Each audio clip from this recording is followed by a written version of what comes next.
Bon alors, je tombe au hasard sur le zapping, hein. On fait avec ce qu'on a. Qu'est-ce que je vais dire Donc je vais faire une démonstration de la démocratie online. Bon, imaginons la meuf là, je sais pas qui c'est. Elle propose quelque chose, une idée. Bon alors attends, on va peut-être écouter. Le hold-up émotionnel et mental réalisé par l'idéologie du multiculturalisme est une atteinte à la souveraineté nationale. Oui bon ok, elle fait de la politique, elle parle dans le vent. Je vois pas des mots qui donnent un sens à... quoi. Ou alors c'est trop compliqué à comprendre, j'ai pas dû avoir mon bac. Comme beaucoup d'électeurs.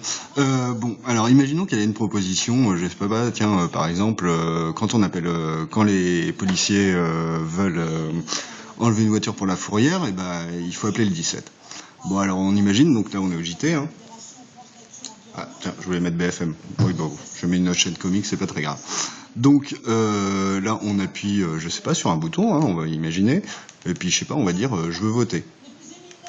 Donc alors ça va pas être facile à montrer. Donc là, du coup, on tombe sur un dossier. Merde, c'est pas. Excusez-moi, hein, on est quand même en France. Je suis des arriérés. On va imaginer que directement, on tombe sur une série de reportages sur le sujet. Donc voilà, les voitures sur la fourrière. Donc on va voir la thèse, ceux qui sont pour, et l'antithèse, ceux qui sont contre. Donc on va être obligé de regarder tous les reportages si on veut voter. Après, en fait, on va avoir un petit QCM. Alors là, je sais pas avec quoi l'illustrer. Ouais, bon, allez, on imagine un QCM, allez hop. Donc on a un QCM où en fait, va falloir dire, alors l'antithèse a dit quoi? Est-ce que c'est la bonne truc? Alors par exemple, est-ce que Nuit debout veut dire faut que tes flics appellent parce que ceci, parce que cela. D'autres non, faut pas qu'ils appellent, faut qu'ils fassent des quotas, donc ça serait plutôt Sarkozy. Donc on vote chacun des arguments, oui j'aime pas, oui j'aime pas, et surtout on trouve le bon argument de chaque parti.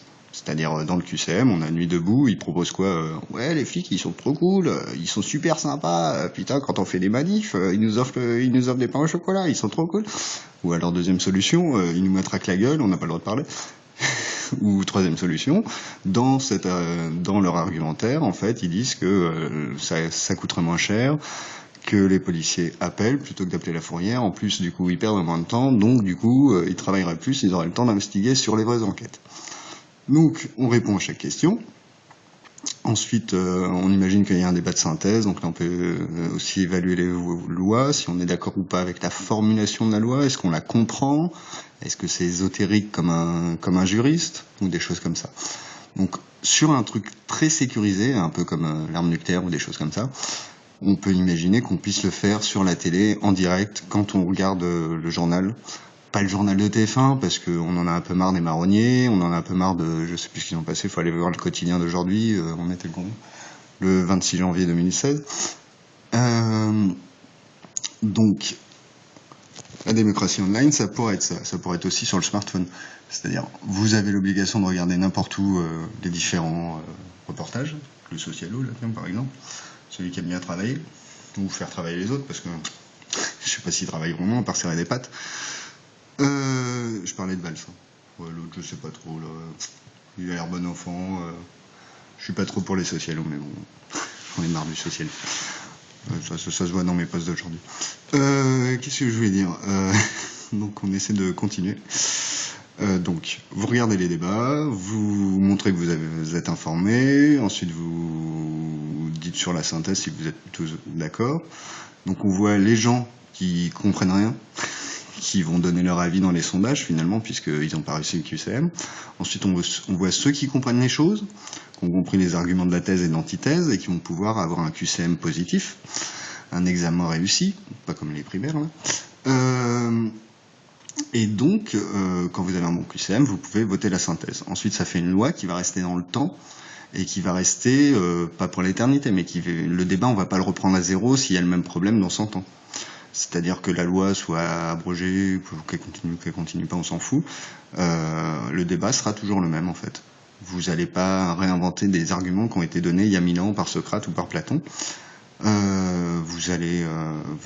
Quand vous naissez, quand vous avez l'âge de maturité intellectuelle, vous allez voter le débat si vous voulez, et ça s'appelle la loi vivante. Vous pouvez regarder #loi vivante tout attaché. Voilà, bon, ça fait 5 minutes, je vous casse un peu les pieds. Bon, l'idée, donc, c'est vous regardez le JT, un sujet vous intéresse, du coup, vous regardez tous les reportages de la thèse et de l'antithèse, vous votez, vous montrez que vous savez vous informer, pas comme un couillon, dédicace à qui on sait. Ensuite, si vous avez réussi le QCM, vous votez aussi la loi. Et si la loi elle passe à 77%, elle passe directement. La période, tout ça, regardez loi vivante parce que c'est un peu long. Ciao!